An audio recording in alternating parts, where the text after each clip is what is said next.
اعوذ باللہ من الشیطان اللعین الرجیم بسم اللہ الرحمن الرحیم الحمدللہ رب العالمین وصلی اللہ علی محمد وآلہ الطیبین الطاہرین المعصومین واللعنۃ الدائمہ علی اعدائہم اجمعین من یوم عداوتہم الی ابد الآبدین۔ 25ویں پارے سے 10 پیغامات کے ساتھ آپ کی خدمت میں حاضر ہیں۔ یہاں پر انتخاب کیا گیا ہے سورہ مبارک فصلت، جس سے پہلے بھی ہم گفتگو کر رہے تھے، 51 نمبر آیت کا۔ وہاں پر خداوند متعال نے ہمیں یہ بتایا ہے کہ مکتب کا اصول یہ ہے کہ انسان کو ہمیشہ اپنے عقیدے پر ثابت قدم رہنا چاہیے۔ ثابت قدم رہنے کا مقصد یہ ہے صحیح عقیدے پر ہمیشہ اسے جو عقیدہ توحید ہے اس کے اوپر پافشاری کرنی چاہیے، اپنے قدموں کو ثابت رکھنا چاہیے، ہمیشہ اس کے اوپر رہنا چاہیے۔ کیوں؟ اس لیے کہ اگر انسان کفران نعمت کرے گا تو اس کی نعمتیں اللہ کی طرف سے جو ہیں ان کے ذریعے سے بھی اس کا امتحان ہو سکتا ہے۔ بعض اوقات خداوند متعال کی ذات نعمت دے کر امتحان لیتی ہے، اور بعض اوقات خداوند متعال کی ذات بابرکات انسان کی آزمائش کرتی ہے اس سے نعمت کو واپس لے کر۔ ارشاد ہوا وَإِذَا أَنْعَمْنَا عَلَى الْإِنسَانِ أَعْرَضَ وَنَأَىٰ بِجَانِبِهِ۔ ہم جب انسان کو نعمتوں سے نوازتے ہیں، اور یہاں پر انسان سے مراد وہ لوگ جو کفر کرتے ہیں ان نعمتوں کے باوجود، وہ لوگ جو ایمان کے کمزور ہوتے ہیں یا ایمان کے بغیر ہوتے ہیں، وہ مراد ہیں۔ اذا انعمنا علی الانسان، جب ہم انسان پر نعمتوں کی فراوانی کرتے ہیں، اعرض ونأىٰ بجانبہ، وہ اعراض بھی کرتا ہے، اللہ کو بھول جاتا ہے اور اپنے پہلو کی طرف روگردانی کرتا ہے، اللہ کی طرف رخ نہیں کرتا، اور سمجھتا ہے کہ یہ نعمتیں شاید اس کے اپنے کسی ذاتی کمال کی وجہ سے ہیں، ہمیں بالکل بھول جاتا ہے۔ وَإِذَا مَسَّهُ الشَّرُّ فَذُو دُعَاءٍ عَرِيضٍ، اور جب اسے شر پہنچتا ہے، جب اسے مشکل پیش آتی ہے، جب اس کا امتحان لیا جاتا ہے، جب اسے آزمائش کی چکی سے گزارا جاتا ہے، فَذُو دُعَاءٍ، تو پھر وہ ہمیشہ دعا کرنے والا بن جاتا ہے، پے در پے دعا کرتا ہے، عریض، طولانی دعائیں کرتا ہے، لمبی لمبی دعائیں کرتا ہے، راتوں کو جاگتا ہے۔ تو بس خداوند متعال نے ہمیں یہ بتایا کہ انسان کو ہر موقع پر اللہ کے ساتھ رابطہ رکھنا چاہیے، اللہ کے ساتھ اسے مربوط رہنا چاہیے، اسے نعمت ملے یا نہ ملے۔ جیسا کہ گزشتہ مختلف پیغامات میں ہم نے مختلف انبیاء کے تذکروں میں بھی اس بات کی طرف توجہ دلوائی تھی۔ مولا امیر المومنین فرماتے ہیں فَإِيَّاكُمْ وَالتَّلَوُّنَ فِي دِينِ اللَّهِ، امام فرماتے ہیں کہ دین میں مختلف رنگ اپنانے سے اپنے آپ کو بچاؤ۔ کیا مطلب؟ یعنی وہی مطلب مولا امیر المومنین فرما رہے ہیں کہ جب تمہیں ضرورت نہ ہو، یعنی ہر قسم کی نعمت تمہیں میسر ہو، اس وقت اللہ کو بھول جاؤ، اور جب پھنس جاؤ، مریضی آ جاتی ہے، محتاج ہو جاتے ہو، بیماری آ جاتی ہے، اولاد مرنا شروع ہو جاتی ہے، وَعَلَىٰ هَٰذَا الْقِيَاسِ، وہ بہت سی چیزیں جسے ہم آزمائش کہتے ہیں، تو اس وقت اللہ کی طرف رجوع کرتے ہو، یعنی رنگ بدلتے ہو۔ امیر المومنین فرماتے ہیں کہ ایک مومن انسان ہمیشہ الہی مکتب پر رہتا ہے، چاہے اس کی جس طریقے سے بھی آزمائش کی جائے۔ خداوند متعال ہمیں ہر آزمائش میں ثابت قدم رہنے کی توفیق عنایت فرمائے۔ دوسرا پیغام، خداوند متعال ہم سے یہ چاہتا ہے کہ ہم صرف زبان سے اسلام کو نافذ کرنے کی باتیں نہ کریں، بلکہ عمل سے بھی اسلام کو نافذ کرنے کی کوشش کریں۔ سورہ مبارکہ شورى کی 13ویں آیت میں ارشاد ہو رہا ہے الذی اوحینا الیک وما وصینا بہ ابراہیم وموسیٰ وعیسیٰ ان اقیموا الدین ولا تتفرقوا فیہ۔ یہاں پر ارشاد ہوا کہ ہم نے جس چیز کی آپ کی طرف وحی کی ہے، نبی گرامی اسلام کی طرف، یہ وہی چیز ہے کہ جس کی ہم نے وصیت کی حضرت ابراہیم کو، حضرت موسیٰ کو، حضرت عیسیٰ کو۔ کیا وصیت کی؟ پہلی وصیت یہ کہ وہ دین کا قیام کریں، دین کو قائم کریں، دین کو نافذ کریں۔ وَلَا تَتَفَرَّقُوا فِيهِ، اور کسی بھی صورت میں تفرقے کو ایجاد نہ کریں۔ دین کے قیام کے مقابلے پر تفرقہ انتہائی نقصان دہ چیز ہے۔ آپ دیکھیں بعض معاشروں میں جب تفرقہ ہوتا ہے تو پھر وہ معاشرہ نابودی کے تیزی کے ساتھ قریب پہنچ جاتا ہے۔ آپ بعض ممالک میں دیکھیے مسلمانوں پر تفرقے کے نتیجے میں 30 40 سال سے وہ مختلف امتحانات سے گزر رہے ہیں۔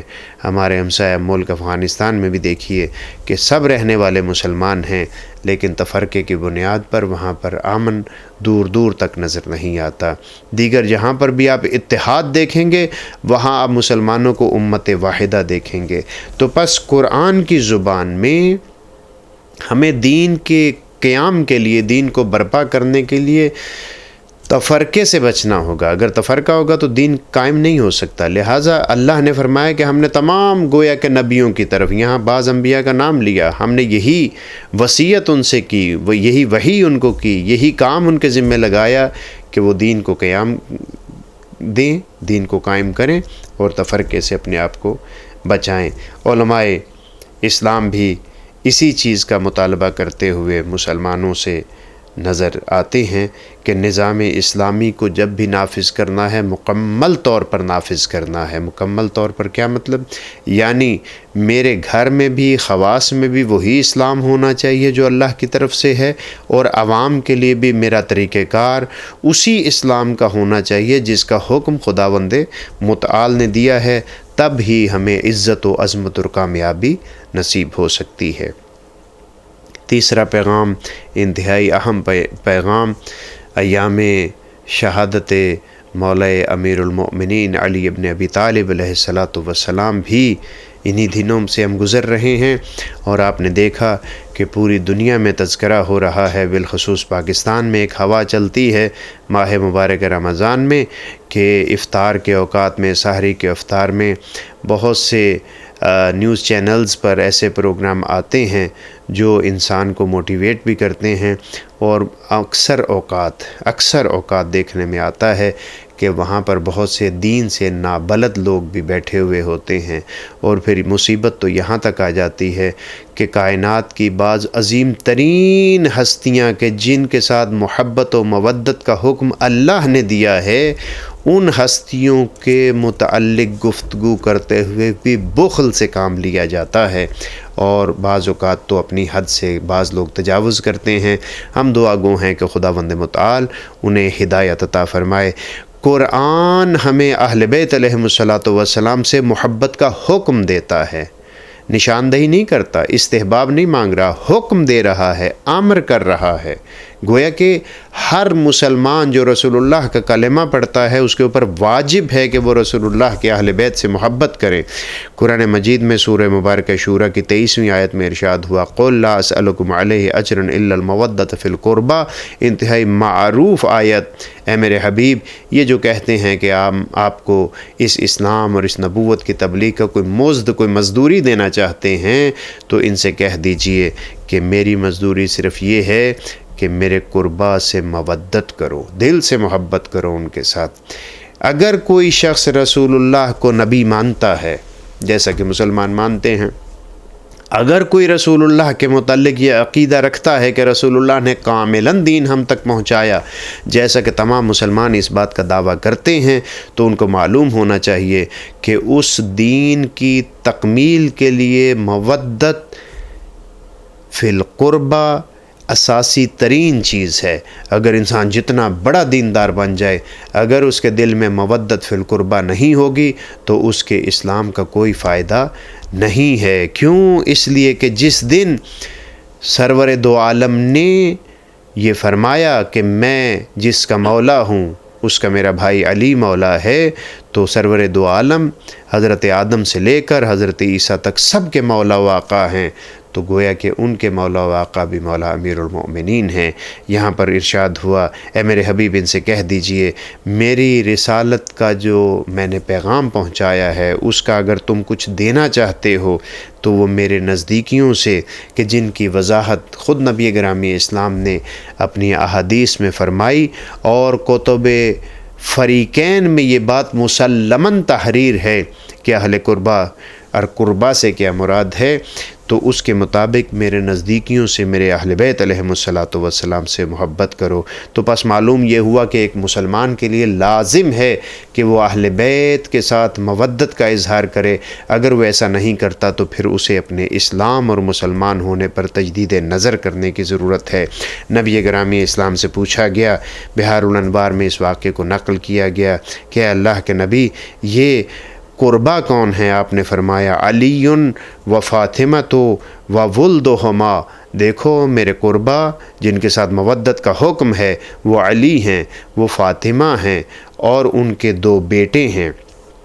پھر ایک اور روایت میں نبی گرامی اسلام نے ارشاد فرمایا، کشف الغمہ میں اس روایت کو نقل کیا گیا، آپ نے فرمایا حرمت الجنت علی من ظلم اہل بیتی و آذانی فی عشیرتی، آپ نے فرمایا کہ اللہ نے اس شخص کے اوپر بہشت اور جنت کو حرام قرار دیا ہے جو میرے اہل بیت پر ظلم کرتا ہے اور میرے قبیلے کو اذیت پہنچاتا ہے۔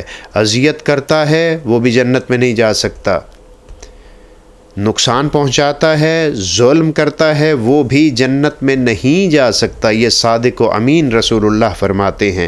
اور پھر آگے فرمایا من استنع صنیعۃ الی احد من ولد عبد المطلب ولم یجازہ علیہا، اگر کوئی شخص کوئی بھی نیکی حضرت عبد المطلب کی اولاد کے ساتھ کرتا ہے اور اسے اس دنیا میں وہ جس کے ساتھ نیکی کی گئی ہے وہ جزا نہیں دیتا، فَأَنَا أُجَازِيهِ عَلَيْهَا، تو یاد رکھو میں اللہ کا صادق اور امین رسول کہہ رہا ہوں، وعدہ کر رہا ہوں کہ میں اس نیکی، اس اچھے کام کی اسے ضرور جزا دوں گا۔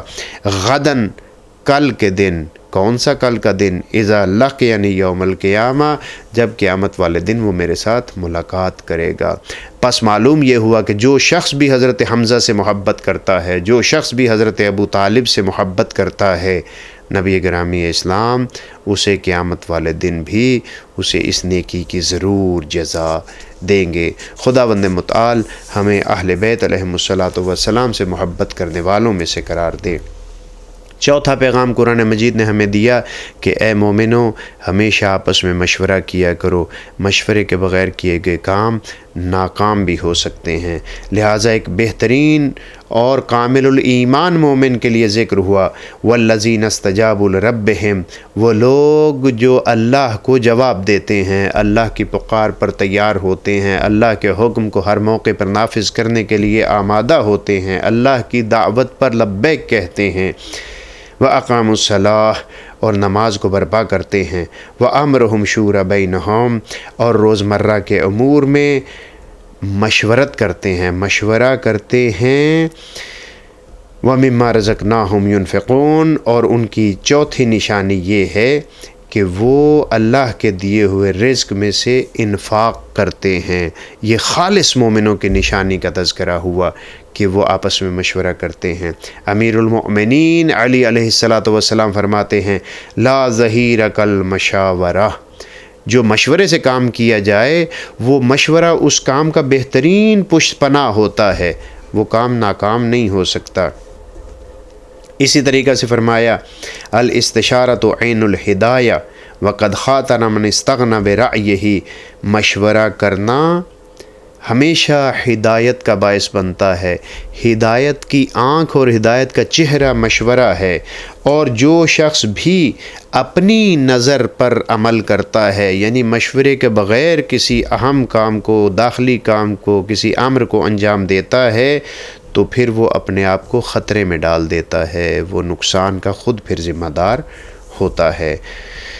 پانچواں پیغام جو 25ویں پارے میں ہم نے منتخب کیا، اس میں سورہ مبارکہ شورى کی 39ویں آیت، جس میں خداوند متعال نے فرمایا کہ مومن کبھی بھی ظالم نہیں ہوتا، مومن ظلم نہیں کرتا اور نہ ہی ظلم کو قبول کرتا ہے۔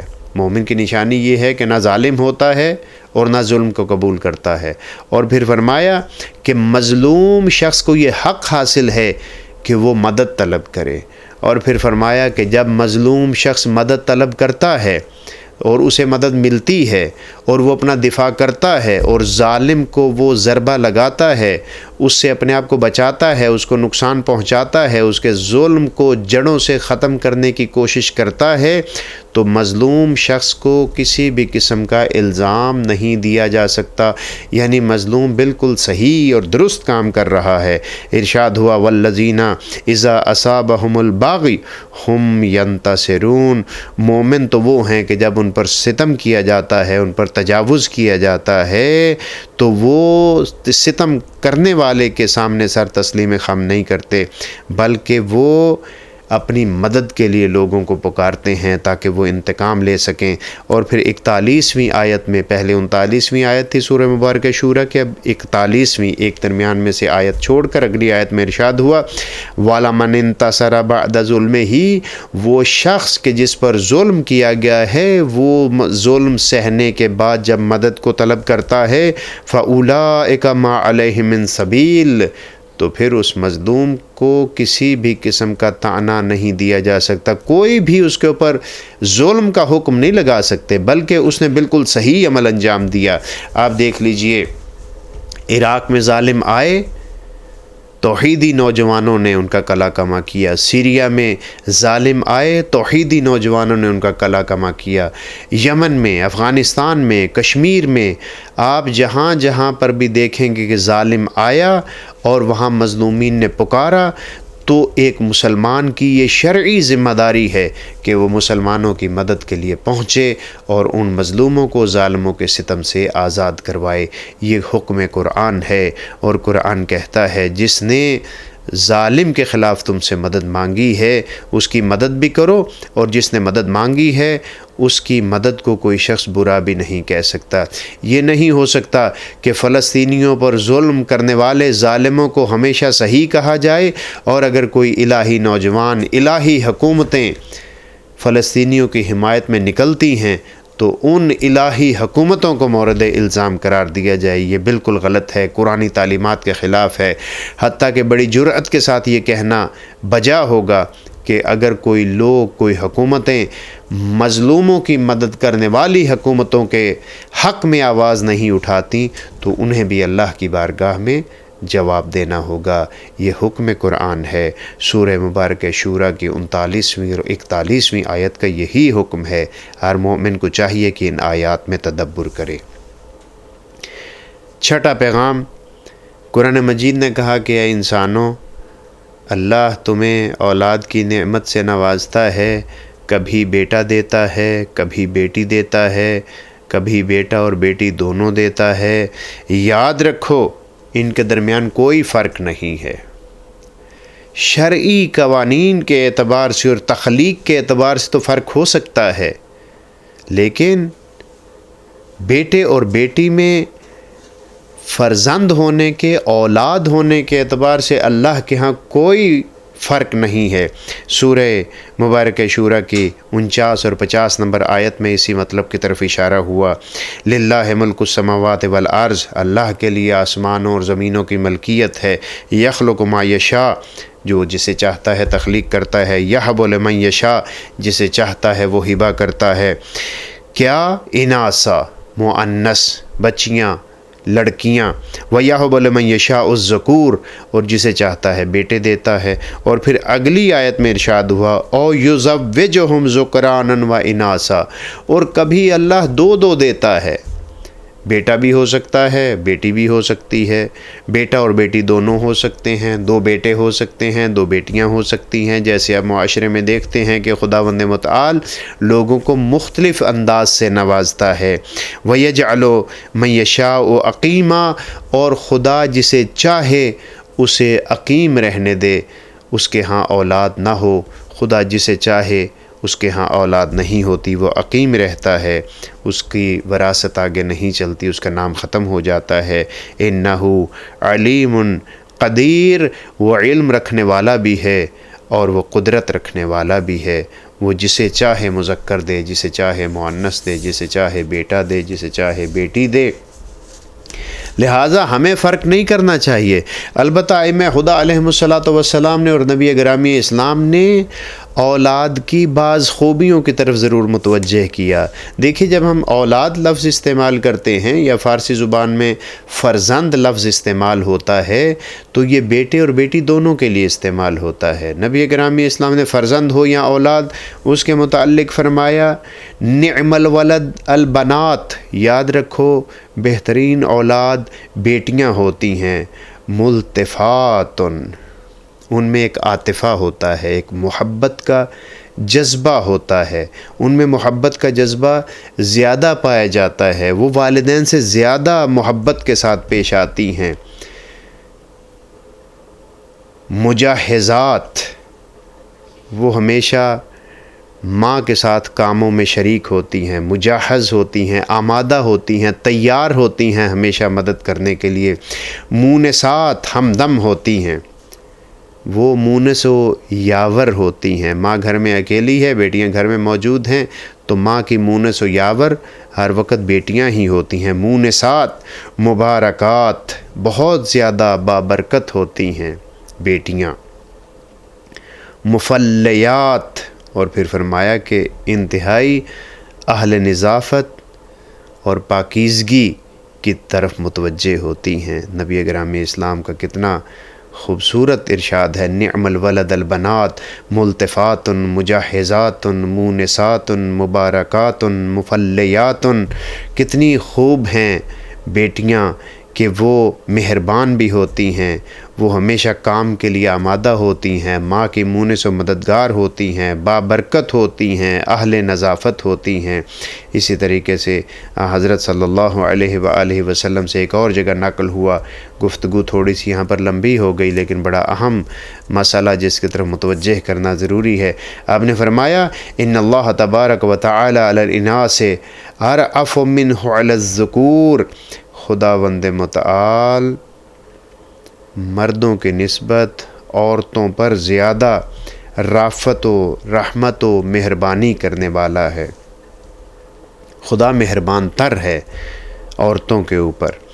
وما من رجل يدخل فرحة على امرأة بينه وبينها حرمة، جو شخص اس عورت کے قلب میں فرحت ڈالتا ہے، اچھا سلوک کرتا ہے، نیکی سے پیش آتا ہے، جو کہ اس کی محرم ہے، زوجہ ہے، اس کی بہن ہے، اس کی والدہ ہے، وہ محرم ہے، زوجہ بھی محرم ہے، اگر وہ ان خواتین میں سے کسی کے ساتھ بھی یا سب کے ساتھ اچھا سلوک کرتا ہے، وہ خوش ہوتی ہیں، تو خداوند متعال فرماتا ہے، رسول اللہ کی زبان مبارک سے ہم تک یہ پیغام پہنچا، الا فرحہ اللہ تعالی یوم القیامہ، خداوند متعال قیامت والے دن اسے خوش اور شادمان رکھے گا۔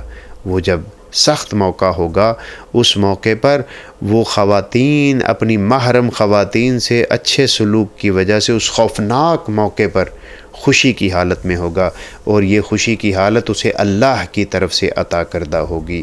خداوند متعال ہمیں اللہ کی تقسیم پر راضی اور شاکر رہنے کی توفیق عنایت فرمائے۔ چھٹا پیغام تھا یہ، 7واں پیغام سورہ مبارکہ شورى سے ہی انتخاب، اور 52 نمبر آیت، جس میں ارشاد ہوا کہ ہمارے لیے اللہ اور اللہ کے خاص بندوں کی شناخت کا منبع وحی خداوند متعال ہے۔ ہم دیکھتے ہیں قرآن مجید میں خداوند متعال نے واضح طور پر اہل بیت علیہم الصلاۃ والسلام کی محبت اور مودت لازم قرار دی۔ خداوند متعال نے واضح طور پر انہیں طاہر و مطہر قرار دیا۔ خداوند متعال نے واضح طور پر ان ہستیوں کو اپنی رضایت کا ذریعہ قرار دیا۔ خداوند متعال نے واضح طور پر ان لوگوں کو اپنے دین کی صداقت کا امین قرار دیا۔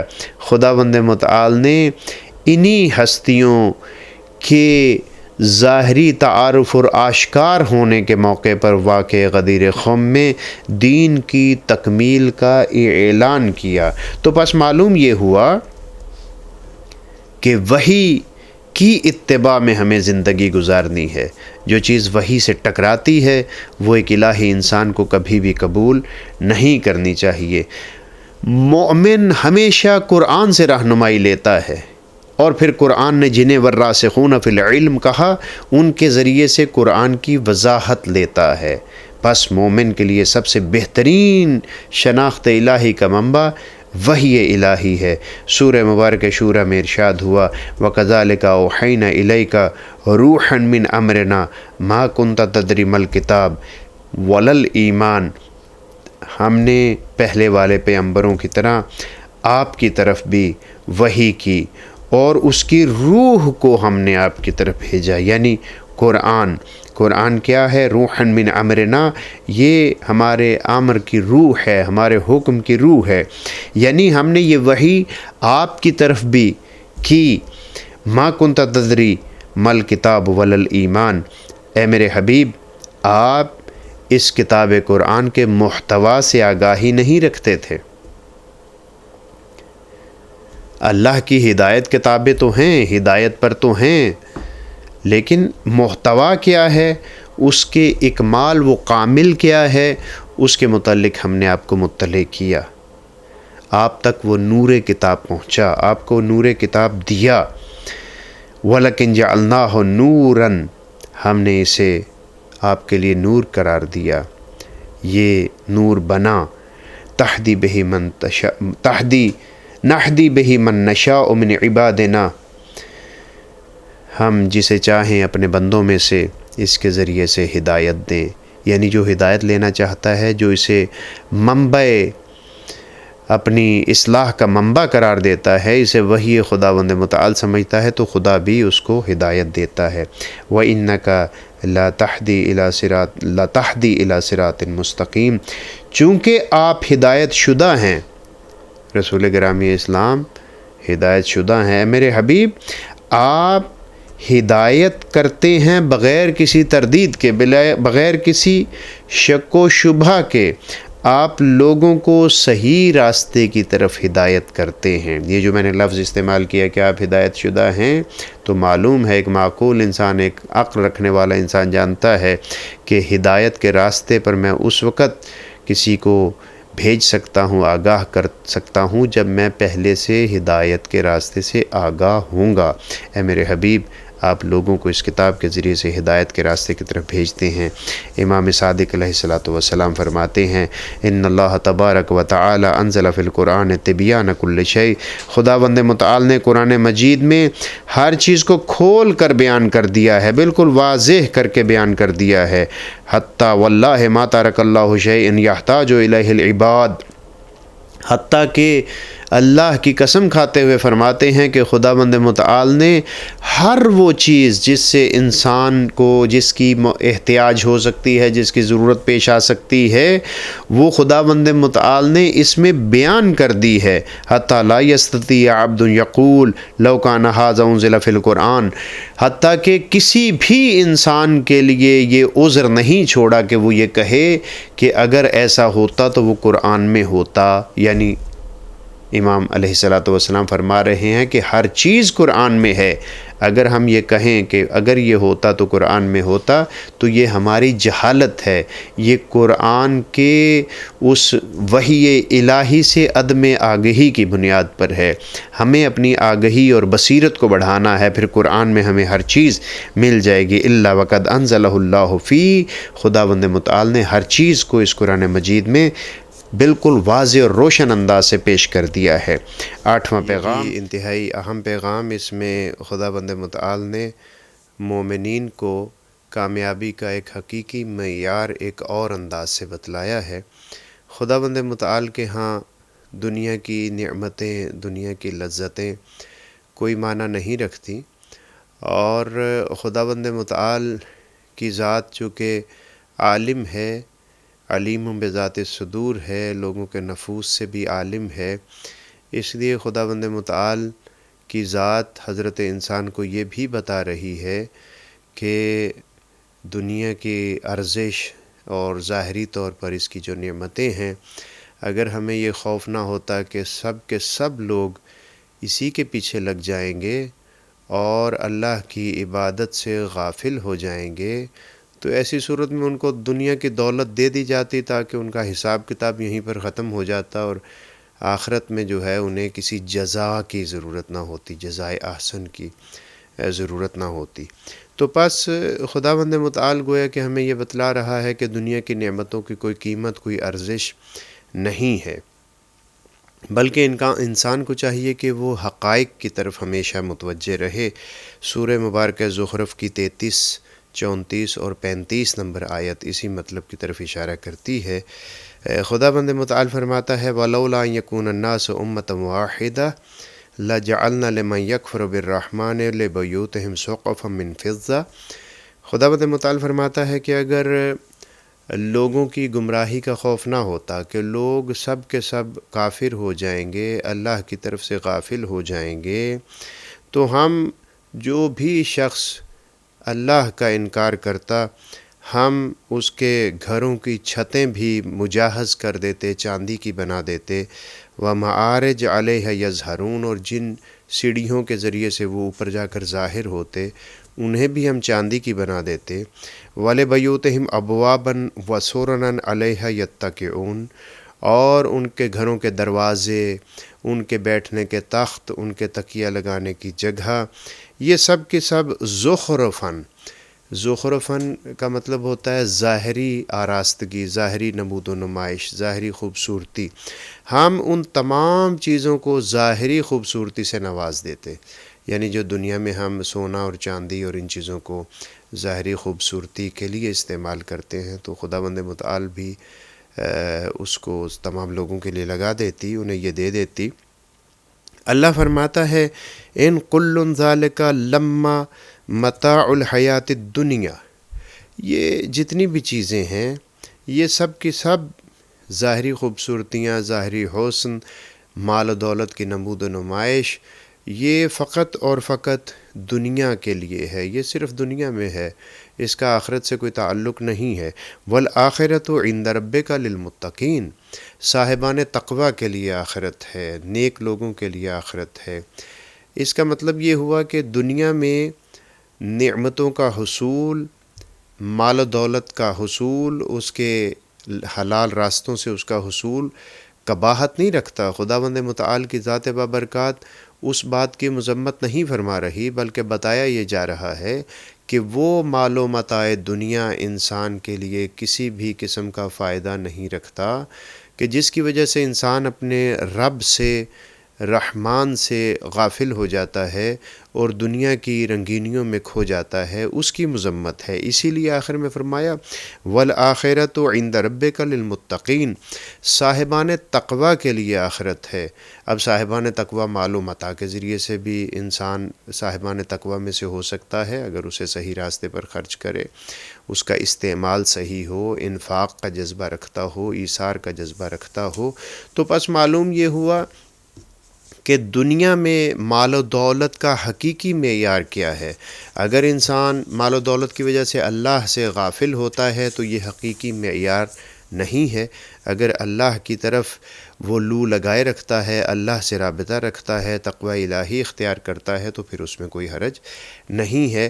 امام جعفر صادق علیہ السلام نے اپنے شاگرد جناب فضیل کو ایک موقع پر فرمایا، یا فضیل ابن یسار لو عدلت الدنیا عند اللہ عز وجل جناح بعوضۃ، اگر اللہ کے نزدیک اس دنیا کی قیمت مچھر کے پر کے برابر بھی ہوتی، ما سقى عدوہ منہا شربۃ ماء، خداوند متعال اپنے دشمنوں کو اس دنیا میں سے ایک گھونٹ بھی نہ دیتا۔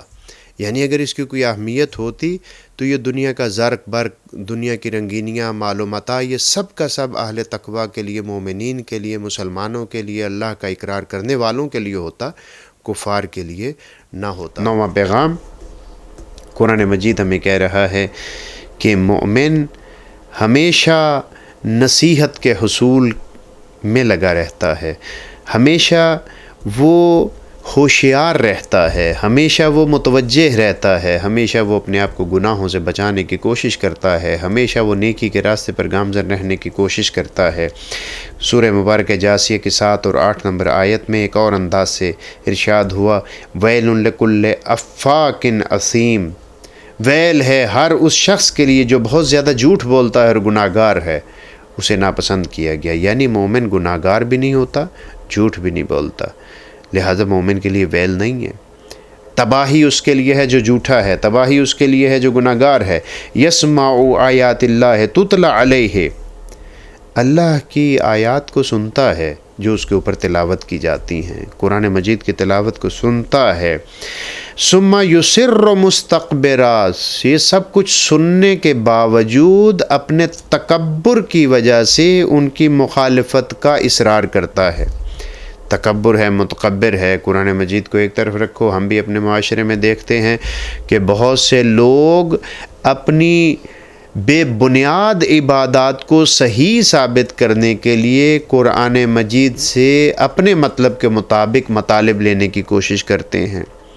بعض اوقات ہم سننے میں ہمیں آتا ہے نقل کفر نہ باشد، یہ کفریہ کلمہ ہے کہ نماز کی اہمیت جب بتاتا ہے ایک مومن شخص، تو اس کے مقابلے پر ایک شخص کہ جس کا اٹھنا بیٹھنا منبر حسینی کو ایک غلط استعمال کی بنیاد پر ہوتا ہے، وہ یہ کہتا ہوا نظر آتا ہے کہ اگر جنت میں جانے کے لیے نماز ضروری ہے تو پھر اصحاب کہف کے کتے نے کون سی نماز پڑھی تھی؟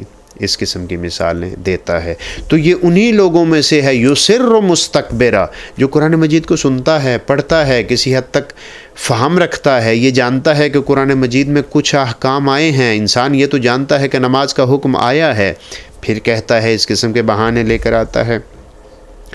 اللہ فرماتا ہے کأن لم یسمعھا، گویا کہ اس نے قرآن کو سنا ہی نہیں ہے۔ جو تکبر کرتا ہے اس نے سنا ہی نہیں، اگر سنا ہوتا تو تکبر نہ کرتا۔